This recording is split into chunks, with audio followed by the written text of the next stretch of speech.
এ যেন চিতই উৎসব, একটি দুটি বা 10টি নয়, একসাথে চুলা জ্বলছে 108টি। প্রায় 100 বছরেরও বেশি সময় ধরে মনোবাসনা পূরণে পিরোজপুর জেলার নাজিরপুর উপজেলার কুমারখালী গ্রামের কালী মন্দিরে হয়ে আসছে এই আয়োজন।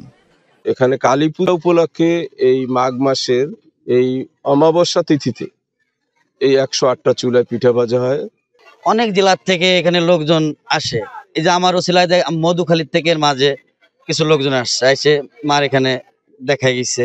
দেশের বিভিন্ন স্থান থেকে মন্দিরের ভক্ত সহ নানা শ্রেণী পেশার লোকজন মাঘ মাসের অমাবস্যা তিথিতে চিতই উৎসবে যোগ দেন। উৎসবে প্রতিবারে 108টি চুলাই জ্বলে। এ পিঠা উৎসবে প্রচণ্ড শীত উপেক্ষা করে যোগ দেন হাজারো উৎসাহী মানুষ। এখানে দূর দূরান্ত থেকে লোকজন আসে তাদের মনস্কামনা পূরণের জন্য। এখানে আমরা হিন্দু মুসলিম ভাই ভাই কাঁধে কাঁধ মিলিয়ে একসাথে এই অনুষ্ঠানটা উপভোগ করি। কালী মন্দিরের পুরোহিত দেবলাল চক্রবর্তী জানান, প্রায় 100 বছর আগে হর্ষিতানন্দ চক্রবর্তী নামে এক ব্যক্তি এ মেলা প্রথম আয়োজন করেছিলেন। সেখানে তিনি জ্বালিয়েছিলেন 108টি চুলা। পরম্পরা মেনে আজও আয়োজন করে আসছেন ভক্তরা। মূলত তারা এখানে এসে মানত করেন।